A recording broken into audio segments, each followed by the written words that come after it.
इस वीडियो में हम प्रोग्रामिंग इन सी का यूनिट 1 का क्विक रिकैप करेंगे, जिसमें हम मस्ट डू टॉपिक्स को पढ़ेंगे और जो भी इंपॉर्टेंट क्वेश्चन है जो हमारे प्रीवियस ईयर में आ रखे हैं ऑलरेडी, हम उसे डिस्कस करेंगे।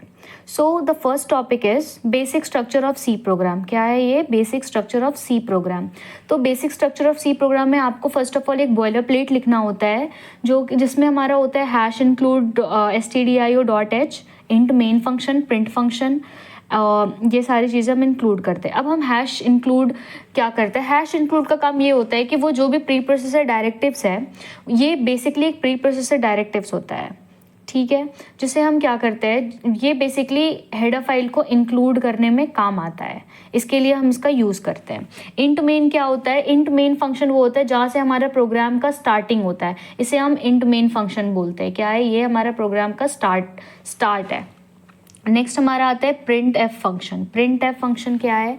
प्रिंट एफ फंक्शन हमारा वो है जो भी हम वैल्यूज़ पास करते हैं उसे ये प्रिंट करता है, ठीक है, जो भी आप यहाँ पे पढ़ लेंगे। नेक्स्ट आता है एल्गोरिदम। एल्गोरिदम क्या होता है? एल्गोरिदम एक step by step problem solving instructions होता है, जिसे हम प्रॉब्लम सॉल्व करने के लिए यूज़ करते हैं बेसिकली, ठीक है। जो हमारा अब हम नेक्स्ट देखेंगे फॉर्मेट। इनका फॉर्मेट क्या है? पहले हम स्टार्ट करते हैं, फिर हम इनपुट लेते हैं वैल्यूज़, उसको प्रोसेस करते हैं, आउटपुट करते हैं रिजल्ट को, एंड देन स्टॉप। नेक्स्ट आता है flow chart. Flow chart basically कुछ नहीं है, ये एल्गोरिदम का ही बस डायग्रामेटिक रिप्रेजेंटेशन होता है, जिसमें हम सिम्बल्स को यूज़ करते हैं और लॉजिक दिखाते हैं, दैट्स इट। तो द फर्स्ट सिंबल जो हम यूज़ करते हैं वो है ये टर्मिनल ऑपरेशन, ये यूज़ करते हैं, ये हमारा स्टार्ट और एंड के लिए यूज़ होता है। नेक्स्ट हमारा आता है इनपुट आउटपुट, जिसमें हम कुछ भी डेटा को डिस्प्ले करने के लिए यूज़ करते हैं। नेक्स्ट हमारा प्रोसेस बॉक्स है। प्रोसेस बॉक्स किस चीज़ के लिए यूज़ होता है? ये बेसिकली कैलकुलेशन और किसी भी वैल्यूज़ को असाइन करने के लिए यूज़ होता है। डिसीजन बॉक्स, जिसमें सारे कंडीशंस पास होते हैं, सारे लॉजिक्स बिल्ड होते हैं, वो हमारा डिसीजन बॉक्स होता है। नेक्स्ट हमारा आ जाता है फ्लो लाइन। फ्लो लाइन क्या होता है? जो हमें डायरेक्शन ऑफ फ्लो दिखाता है। नेक्स्ट हम पढ़ेंगे, next topic is steps involve from sample.c to sample.exe। इसमें हम बेसिकली क्या करते हैं, हम कोई भी कोड लिखते हैं, हम उनको सेव करते हैं एज sample.c के नेम से, ठीक है। उसके बाद आ जाता है जो प्री प्रोसेसर डायरेक्टिव होता है, वो बेसिकली क्या करता है, वो इन सारे चीज़ों को इंक्लूड करता है प्रोग्राम्स में। That hash include, hash define, ये सारी चीज़ें यूज़ होती है। जब ये सारी चीज़ें हो जाती है, हमारा जो सोर्स कोड है वो रेडी हो जाता है, तो हम कंपाइलेशन करते हैं। कंपाइलेशन बेसिकली कंपाइलर क्या करता है, ये जो प्री प्रोसेस डेटा है उसे ये असेंबली कोड में कन्वर्ट करता है। और असेंबली में क्या होता है, असेंबली कोड इसे मशीन लैंग्वेज में कन्वर्ट करता है, सो डैट जो कंप्यूटर है हमारा वो ईजिली इसे समझ सके। It links the object file with libraries. Next, running the program with sample.exe. Next हम आ जाते हैं tokens। ये बहुत इंपॉर्टेंट है, ये 2 मार्क्स में भी आ सकता है और ये 5 मार्क्स में भी आता है। तो टोकन बेसिकली एक स्मॉलेस्ट इंडिविजुअल यूनिट होता है बेसिकली प्रोग्राम का, जो भी बहुत मीनिंगफुल होता है कंपाइलर के लिए। अब हम पढ़ेंगे types of token. Types of token क्या होता है, आप इधर देख लो। कीवर्ड्स वो होते हैं जो ऐसे वर्ड्स जो ऑलरेडी रिजर्व्ड है, जिनकी ऑलरेडी कुछ ना कुछ मीनिंग डिफाइंड होती है सी में, उसे हम कहते हैं कीवर्ड्स। इसे हम एज अ वेरिएबल और एज अ फंक्शन यूज़ नहीं कर सकते हैं, बिल्कुल भी नहीं यूज़ कर सकते हैं।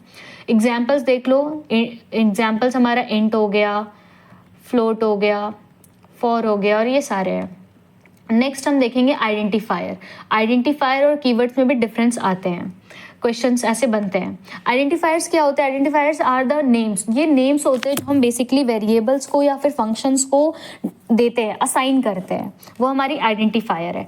आपसे अगर ये पूछे, अगर ये क्वेश्चन 7 मार्क्स का या फिर 5 मार्क्स का आता है, तो आप इसमें एज ए एग्जाम्पल एक कोड लिख सकते हो जिसमें आप ये सारी चीज़ें एक्सप्लेन कर सकते हो। नेक्स्ट हम आ जाते हैं अपने कांस्टेंट पे। कांस्टेंट फिक्स वैल्यूज होता है जो चेंज नहीं होते एग्जीक्यूशन के टाइम, ओके। नेक्स्ट हम आते हैं ऑपरेटर्स पे। ये बहुत बहुत बहुत ज़्यादा इंपॉर्टेंट है, आप देख लो, ये लिटरली बहुत इंपॉर्टेंट है, क्योंकि ऑपरेटर्स 7 मार्क्स में भी आते हैं, 5 मार्क्स में भी आते हैं, तो आप इसे अच्छे से पढ़कर जाना। ऑपरेटर्स क्या होते हैं? ये एक सिंबल होते हैं जो बेसिकली ऑपरेशंस परफॉर्म करते हैं। टाइप्स ऑफ ऑपरेशंस में हमारे होते हैं 8 ऑपरेशंस होते हैं, ऑपरेटर्स होते हैं। फर्स्ट इज अरिथमेटिक ऑपरेटर क्या होता है? ये बेसिकली नॉर्मल मैथमेटिकल ऑपरेशंस को परफॉर्म करने के लिए काम आता है। तो ये रहा इसके जो ऑपरेटर्स है। रिलेशनल ऑपरेटर्स का काम क्या होता है? ये कंपेयर करता है दो वैल्यूज़ को और फिर रिजल्ट या तो ट्रू या तो फॉल्स देता है। नेक्स्ट आता है हमारा लॉजिकल ऑपरेटर। ये बेसिकली लॉजिकल कंडीशंस परफॉर्म करने के लिए यूज़ करते हैं। इसमें हम एंड और नॉट का यूज़ करते हैं। असाइनमेंट ऑपरेटर्स क्या होते हैं? ये वैल्यूज़ को असाइन करने के लिए काम आते हैं। नेक्स्ट इंक्रीमेंट डिक्रीमेंट आपके आउटपुट के क्वेश्चंस में आ सकते हैं। लाइक आपको एक क्वेश्चन दे दिया जाएगा और आपको आउटपुट लिखना है, तो इंक्रीमेंट डिक्रीमेंट बेसिकली इंक्रीज और डिक्रीज वैल्यू बाई 1 करने के लिए हम यूज़ करते हैं। नेक्स्ट आता है हमारा बिटवाइज ऑपरेटर क्या होता है? ये बेसिकली हमारा जो बाइनरी रिप्रेजेंटेशन ऑफ इंटीजर्स को शो करता है। टर्नरी ऑपरेटर भी पूछा जाता है 2 मार्क्स में, what is ternary operator, example दे दो ऐसा समथिंग। तो आप ये देख सकते हो कि ये कुछ नहीं है, ये बस एक इफ एल्स स्टेटमेंट का शॉर्टकट होता है। इफ एल्स को आप इतनी बड़ी से लिखने जाओगे, इससे अच्छा है कि आप टर्नरी ऑपरेटर यूज़ करके लिख सकते हो। ये रहा इसका सिंटैक्स, अब देख लो। नेक्स्ट है हमारा साइज ऑफ ऑपरेटर, जो बेसिकली साइज बताता है डेटा टाइप का। अब ये थे कुछ इंपॉर्टेंट टॉपिक्स जिसे हमें पढ़ने थे। नेक्स्ट मैंने यहाँ पे कुछ क्वेश्चंस मेंशन कर रखे हैं, आप देख सकते हो। आप इन सब को सॉल्व कर सकते हो। ये यूनिट 1 के सबसे इंपॉर्टेंट क्वेश्चंस है जो लास्ट 5 ईयर्स में क्वेश्चंस में पूछे गए हैं। So that's it, thank you.